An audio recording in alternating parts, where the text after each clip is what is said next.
Oh, greetings and welcome. You're with Johnny. We're at 23 Cockerell Street. I'm starting inside because I happen to be inside with socks off because there's dust and stuff all around the place today. But, super cool thing for a start, we've replaced our front door with UPVC doors. Now, the cool thing about these, of course, is really good security. Also, fantastic thermal management. UPVC is not particularly conductive at all for heat, which is great. Unlike our friend aluminium. Now, odd factoid is that in many cases, double glazed aluminium is in fact slightly lower in R value or heat retention value than single glazed timber. They have double glazed these, so for now I wouldn't necessarily do anything with these unless you have the intent to go around the whole house and standardise. If you're going to standardise, go to all UPVC and match what's there. So again, these UPVC windows, they're just so good. Very low maintenance, very long lifespan. I really do rate them highly. You'll note that you used to have a fireplace in here. You've still got a chimney and everything. If you want to reinstall a fireplace, the way I would do it here is not so much this sort of setup. I would suggest an inbuilt. It's just going to be simpler to manage. I'm not sure quite why they have the flue hole there. It may well be that there was a pellet fire or something. Heat pump is there and it is functional. Now, one of the downsides to the heat pump is because they don't have doors on this space here, that means your heat pump is effectively heating through into the kitchen, which is fine, except you're single glazed here, which means a lot of heat's going to be lost through the single glazing in these spaces.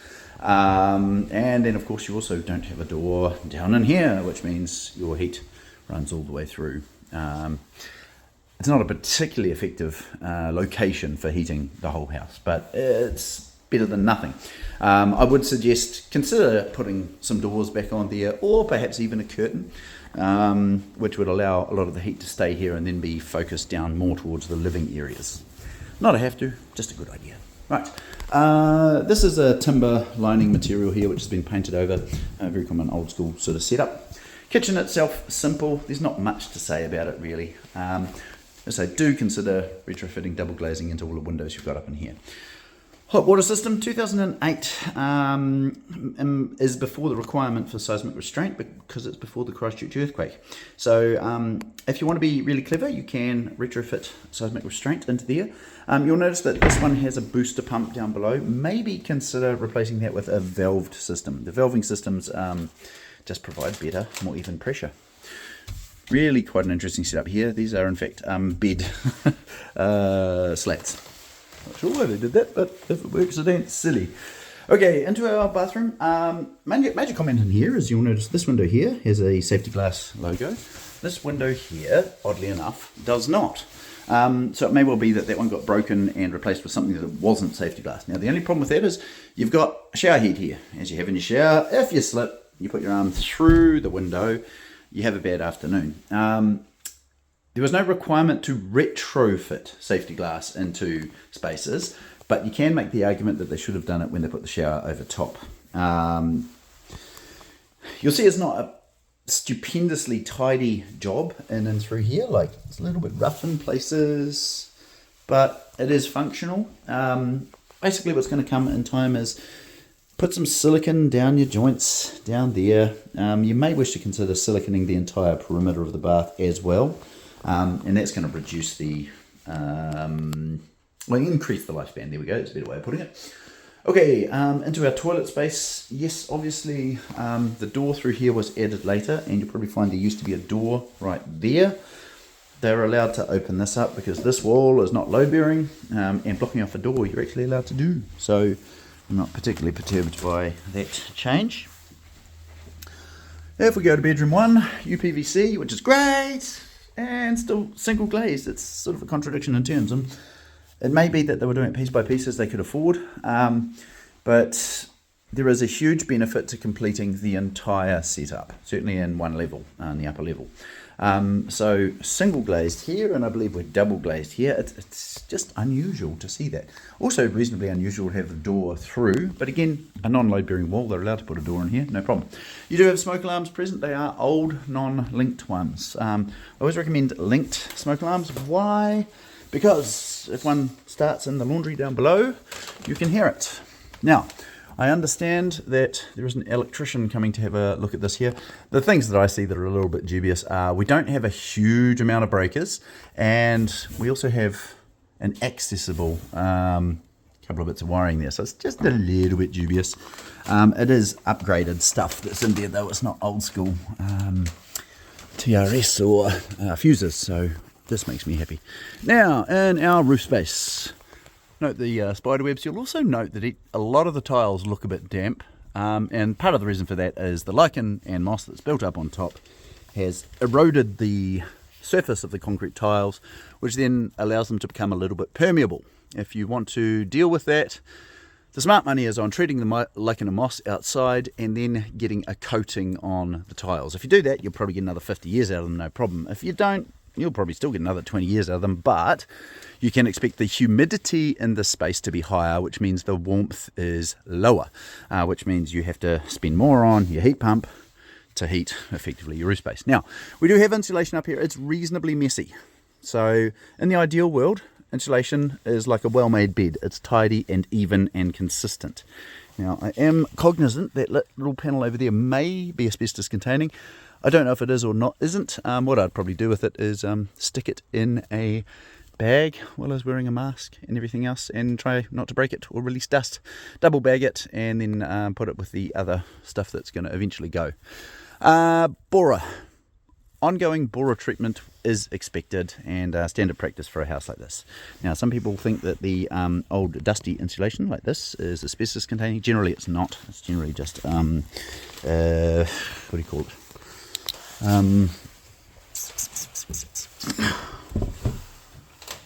Cellulose, that's the word I was looking for. Consider also putting a piece of insulation on top of your manhole, because at the moment any space where there's a manhole hatch with no insulation acts like a chimney. Okay. Alrighty.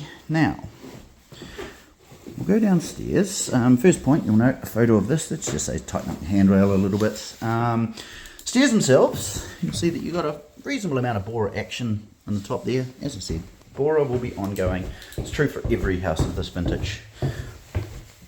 Can you and should you do anything with damages like that to your stairs? And the answer is yes, you can. It's a little bit fiddly, but you can fix it. Now, the reason there's a hole there is because the material here is just tempered hardboard. If somebody oversteps, they will damage it. Flooring down in here is quite rough. I mean, it's a utility space, so they didn't expect much, but if you see burns and scores, you sort of go, how did that happen? Nice new window in there. Look, that's single glazed. It's reasonably good. What you're going to want to do with this is fill the gaps and paint. Ideally, seal the bottom perimeter. Make sure that it will hold water. Now, a little bit of damage down in there as well. Because they're subground, we're less worried about them, but as I say, like if you want to be really clever, do all of your windows with UPVC. Into our subfloor, we have a mixture of piles and piers. So those up there are piles. These here are piers. We've got timber work on top of a pile. Wibbly wobbly, but they're within expectation. Those ones are fine. Okay, so that one there and that one there, they have dug out too much. They're not supporting as much as they ought to be. A little bit of moisture coming through up there I'm not too worried about. Vaporproof barrier could be of benefit in here. I would probably, as I think about it, also replace this pile here, simply because a lot of that's been dug out to allow that sort of access through. So there's a little bit of room for improvement. Always good to see insulation in those subfloor spaces. But again, vaporproof barrier, borer treatment, and you can see, a bit of a mix of plumbing types and whatnot in here. Bit of butte, bit of copper, galv with your old wastes. You've got your booster pump up there. Pretty much what you expect to see, I suppose.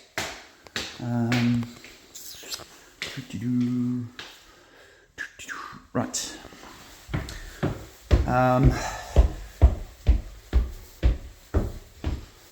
Upstairs, taking off. Dusty downstairs, so I don't want to get dust on the carpet. Hurrah. Kill. Heat pumps. What I didn't say about the heat pump, of course, is you do need to remember to clean the filters. About every 2 weeks, you're going to clean the filter. and about every 2 years or so, you're going to want to get it serviced. If you do that, your heat pump will serve you well and efficiently for a long time. Quite weird to see the wire fencing around all of this house. Note that your garage discharges its water onto the spouting up there, which then goes down into the sump there. Note that you get a bit of water heading this way. That's why you get some in the basement. Would I do anything about that? Possibly. The easiest thing to do is actually build a little lip up and down there. Cleaning this sump every now and again will be of benefit, and of course we know, I haven't really talked about that much, that we should know that this material, probably asbestos containing, that may be tempered hardboard. This material here, hardy tile, definitely asbestos containing. The infill patches like this, maybe, maybe not, don't know. Some repairs to be done.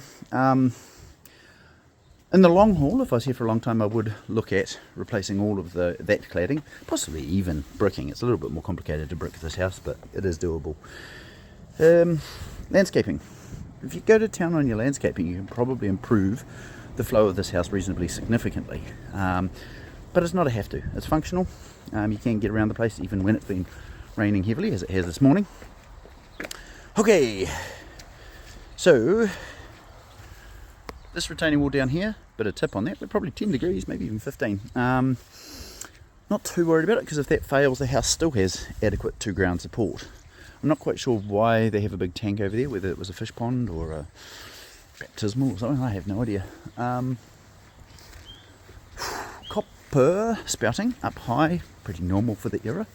Again, the fencing through, just kind of weird. And they used to have probably a shed or something down here, or again, old fish pond or something.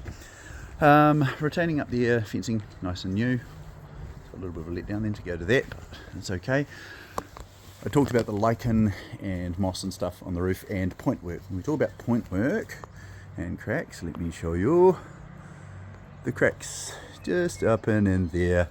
That's our point work, the mortar that holds the apex tile to the other tiles. The yellow stuff is lichen. There's a bit of moss up there as well. If you kill them, treat them, then we get a much longer lasting roof.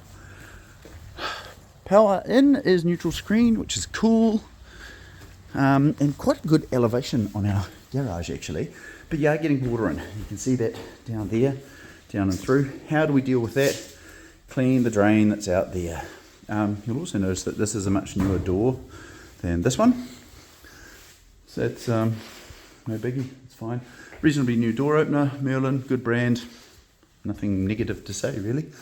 Firewalls. It's probable that the reason there's jib on that face there is to act as a fire rated wall because of the proximity to the neighbours. But if there is a limb, I would be checking that reasonably closely just to make sure that we know exactly what we're dealing with the garage. This probably predates the building act. Now, this worries me a little bit. You could effectively find yourself locked in the garage, certainly if there's a power cut. You can still get out the garage door if you need to in a power cut, but it's just a little bit fiddly. Also weird to note the brick, just unusual, not bad. I think they were trying to make a feature of it, so that means rather than being just your classic statey, they were trying for architectural, which always makes me generally happy actually. I'm fairly certain that's copper, because if it wasn't, we'd be rusting and bubbling down there. So you can panel beat that back out. Don't be tempted to replace it with inferior materials just because the paint's a bit rough. You can panel beat it and you can bring it back to nice.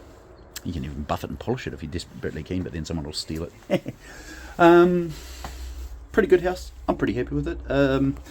Basically, long-term plan would be around what do you do with your cladding, and I think long-term you're going to be thinking to replacing that. As a roofing, not an urgent thing, but within about 2 years. And then it's just cleaning your spouting and making your landscaping more practical. Have fun.